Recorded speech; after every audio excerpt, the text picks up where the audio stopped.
संस्थान की ओर से तो बाद में होगा जब आभार प्रदर्शन होगा, लेकिन ये गौरव मेरे लिए इसलिए है कि दुष्यंत कुमार और पापा का संबंध बहुत पुराना रहा। दुष्यंत कुमार जी की जो गजलें चर्चित हुई है, साय में धूप का एक संग्रह निकला है, उसकी लगभग सभी गजलें बाबा ने कंपोज करके स्वरबद्ध करके गाई है। और ये बड़े गौरव की बात है कि उसका लोकार्पण श्रीमती दुष्यंत कुमार और वरिष्ठ कथाकार श्री कमलेश्वर जी की उपस्थिति में उज्जैन में सन 77 में हुआ था। दुष्यंत जी की प्रथम पुण्यतिथि था। ये कुछ अनछुए प्रसंग है, मैं आपसे इसके बारे में आपसे शेयर करना चाहूंगा।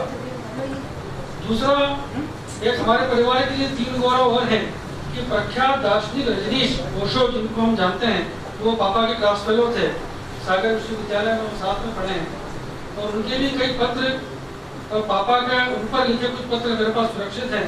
ये मेरे लिए बहुत गर्व की अनुभूति का विषय है। डॉक्टर हरिवंश राय बच्चन से बाबा का बहुत आत्मीय संपर्क रहा, क्योंकि उनकी प्रथम पत्नी श्यामा जी के देहावसान पर एक जो दुखद कविता उन्होंने लिखी थी, साथी अब अंत दिवस का आया, मन मेरा आज बहुत पछता है, वो बाबा ने जबलपुर में सन 61 में कवि सम्मेलन में गाई थी। और बच्चन जी ने उनको गले से लगा लिया था। उसके बाद उनके देहावसान पर्यंत उनका पत्राचार, उनका बच्चन जी का हमारे घर आना, रतलाम दमोह, बाबा का उनके मुंबई निवास पर जाना, अमिताभ बच्चन का बाबा को सितार सुनाना बच्चन जी के निर्देश पर, और मधुशाला का पाठ बच्चन जी द्वारा रतलाम कॉलेज के वार्षिकोत्सव में करना, बाबा का हारमोनियम बजाना, ये ऐसे कुछ गौरवशाली क्षण है।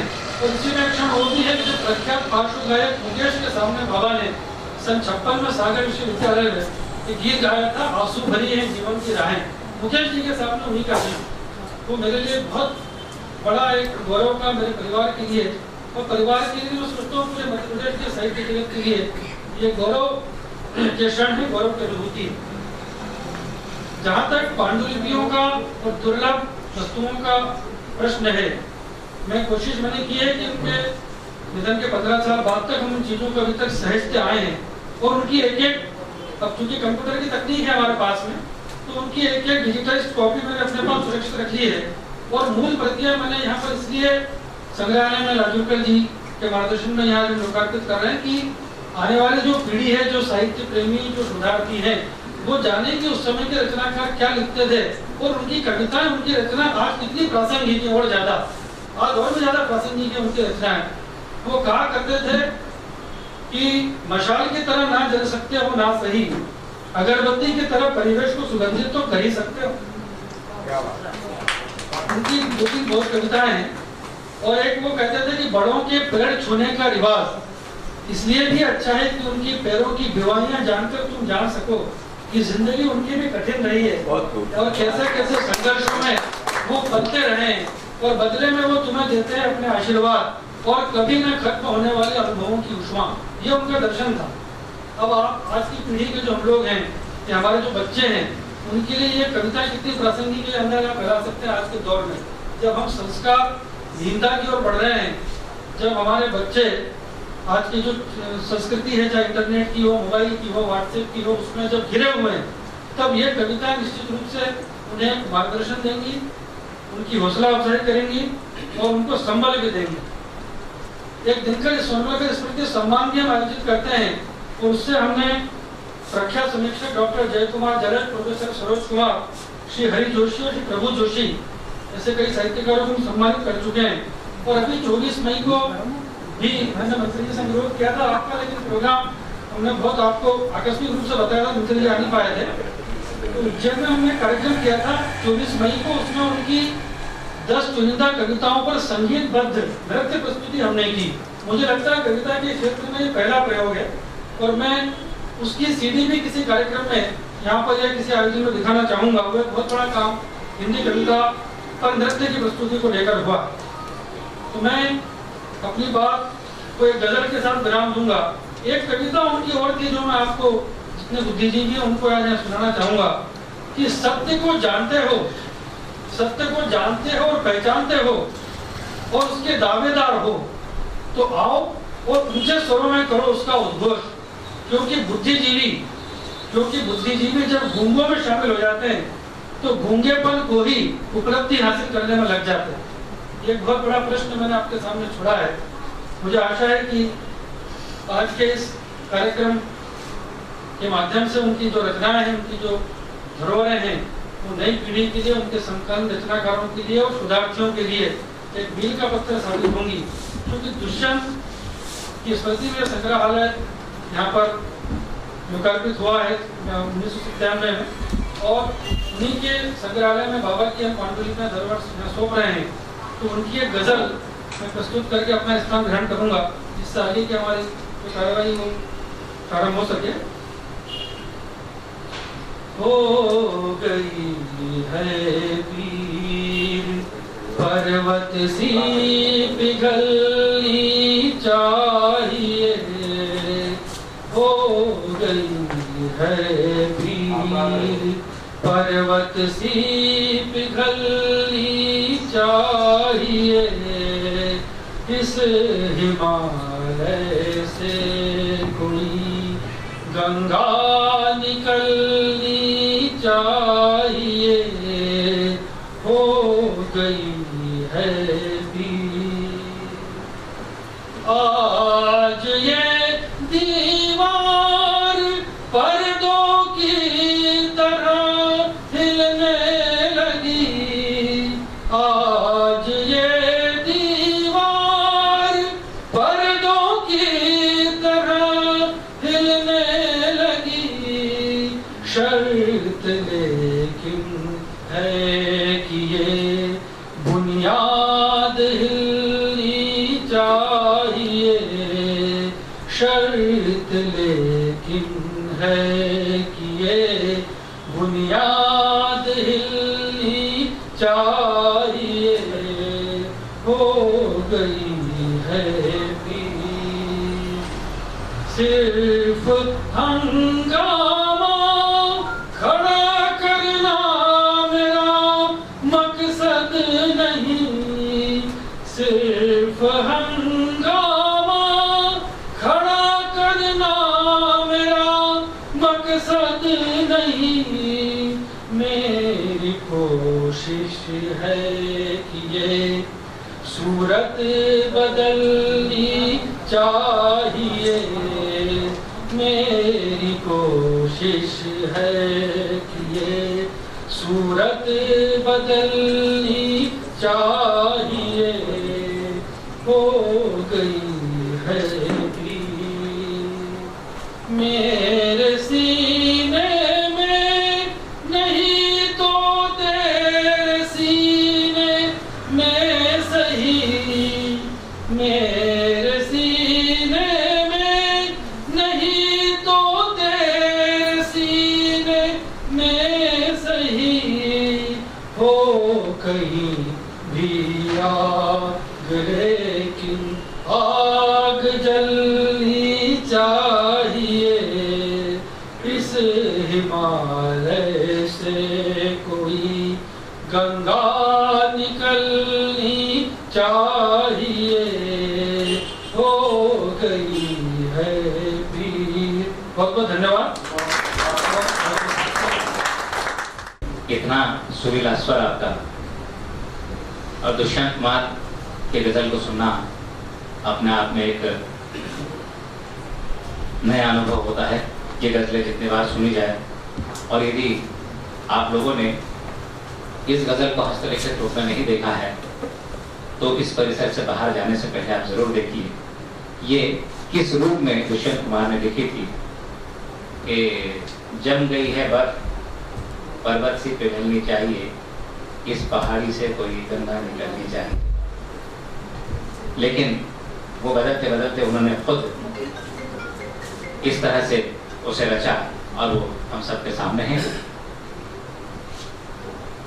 क्योंकि प्रतीक जी ने अपनी बात रखी और स्वाभाविक है उनका भावुक होना, क्योंकि हम जब अपने पूर्वजों को इस रूप में याद करते हैं तो भावुकता हमारे भीतर स्वतः इस रूप में आती है। और बेंजामिन फ्रैंकलिन ने कहा है कि कुछ लोग होते हैं जो मर जाते हैं एक निश्चित अवस्था में, 30, 40, 50 साल की अवस्था में, लेकिन कई दिनों बाद उन्हें दफनाया जाता है। यानी आशय ये कि वो जीवित शव की तरह धरती पर होते हैं लेकिन कुछ लोग होते हैं जो देह छोड़ देते हैं, लेकिन इस धरती से उनका अस्तित्व खत्म नहीं होता है। हमारे के पूर्वज वही हैं जो इस धरती से उनका अस्तित्व खत्म कभी नहीं होता है, और उसे बनाए रखने में आपकी भी भागीदारी जरूरी है, आपकी भी और हमारी भी। बस वही एक छोटा सा प्रयत्न हम लोग कर रहे हैं। दुष्यंत जी कहते हुए थे कि एक चिंगारी कहीं से ढूंढ लाओ दोस्तों, इस दिए में तेल से भीगी हुई बाती तो है। तो इस दिए में तेल डालने का काम पूज्य गुरुदेव डॉक्टर धनंजय वर्मा जी, आदरणीय मेहरुनिसा जी, विजय वाते जी और ऐसे तमाम लोगों ने किया। लगातार स्नेह मिलता है और संग्रहालय का दीप जलता है। इस संग्रहालय की धरोहर में वृद्धि आज फिर हो रही है, फिर समृद्ध हो रहा है ये संग्रहालय। मैं थोड़ा सा क्रम परिवर्तन कर रहा हूँ, और प्रतीक जी और उनके परिजन से तात्पर्य सिर्फ वही नहीं होते हैं जो उस परिवार में किसी रिश्ते से जुड़े होते हैं। परिजन क्योंकि हमारा साहित्यकारों का, कलाकारों का, बुद्धिजीवियों का परिवार असीम होता है। प्रतीक रूप में प्रतीक जी के साथ मैं यहाँ आमंत्रित करता हूँ डॉक्टर पंकजा सोमलकर जी को, जो दिनकर जी की पुत्रवधू हैं, सार्थक सोमलकर जो प्रतीक जी के पुत्र हैं, उसके साथ ही सुबोध श्रीवास्तव जी जो दिनकर जी के मित्र रहे हैं, डॉक्टर विनय तिवारी जो प्रबंधक है पंचायत राज मुद्रणालय उज्जैन में और प्रतीक जी के मित्र हैं, और श्री अजय तिवारी जी, आप सब बुद्ध धरोहर संग्रहालय को, हाँ माफ कीजिएगा, डॉक्टर अनिता देशपांडे जी भोपाल से जो भतीजी हैं दिनकर जी की, और मधुसूदन देशपांडे जी भोपाल में है, और साथ ही विजय वाते जी जो दिनकर जी के शिष्य हैं। आप सब मंच पर आमंत्रित हैं, और सांकेतिक रूप से धरोहर को वाते जी दो भूमिकाओं में यहाँ मैं आमंत्रित करता हूँ, वाते जी पर भावेंद्र जी को भी। वाते जी हमारे संरक्षक भी हैं और दिनकर जी के प्रिय शिष्य भी।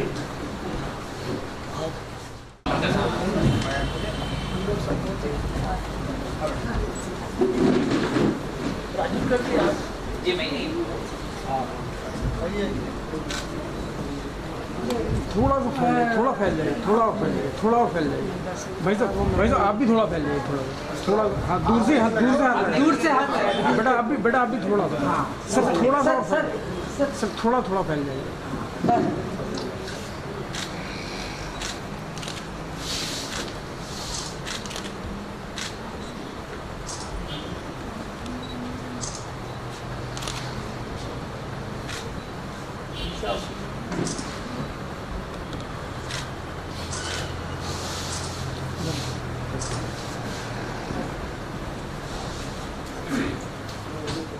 धरोहर सिर्फ अमानत है जो दे रहे हैं उनको। मैं तो अंग्रेजी में जैसे केयर टेकर कहते हैं वो मैं हूँ। मेरे साथ मेरा मार्गदर्शन करने के लिए विजय वाते जी, वामनकर जी, महेश सक्सेना जी, प्रीति जी और तमाम हमारे जो संग्रहालय के पदाधिकारी हैं वो लोग हैं। लेकिन बस अमानत में फर्क ये होता है, अमानत में और इसमें फर्क ये है कि अमानत आप वापस ले जा सकते हैं।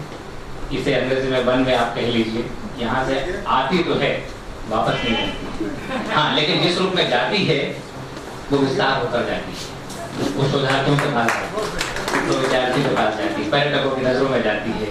वो एक बौद्धिक वातावरण तैयार करती है, ऐसा वातावरण जो हमारे इस सांस्कृतिक परिवेश को और ज्यादा विस्तार देता है। विस्तार देने में बड़ा काम प्राध्यापक लोग करते हैं।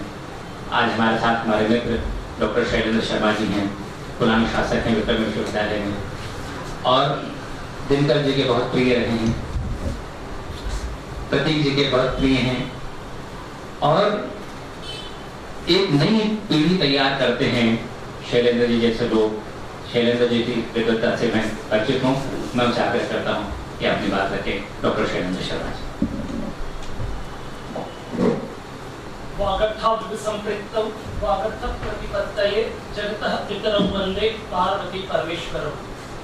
आज के इस अत्यंत गरिमामय और सचमुच में स्मरणीय आयोजन में मंचासीन देश के सुविख्यात समालोचक, आज के आयोजन के अध्यक्ष प्रोफेसर धनंजय वर्मा जी, माननीय कैबिनेट मंत्री, वित्त का पूरा प्रसंग सामने है, दीपावली अवसर है, लेकिन सरस्वती की आराधना के लिए हमारे मंत्री पधारे हैं। मैं चाहूंगा कि कर्तव्य ध्वनियों से सम्मान करें माननीय मंत्री जी का।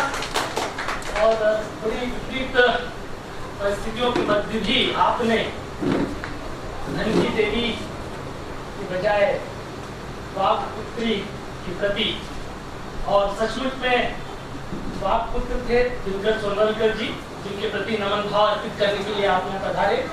हमारे बीच विराजित सुविख्यात कथाकार, संपादिका मैडम निशा परवेज जी, दिनकर सोनवलकर जी के यशस्वी सुपुत्र श्री प्रतीक सोनवलकर जी, यहाँ विराजित सुधी साहित्यकार और एक साथ कई माध्यमों से साहित्य की सेवा में तल्लीन श्री विजय वाद्य जी, डॉक्टर तिवारी जी यहाँ बैठे हैं, डॉक्टर पंकजा सोनवलकर, सार्थक जी, और यहाँ से लेकर के सभी साहित्यकार गण में दो जो व्यक्तित्व है उनका मैंने नामोल्लेख जानबूझकर नहीं किया, क्योंकि उनकी आराधना को मैं किन शब्दों में नमन करूं।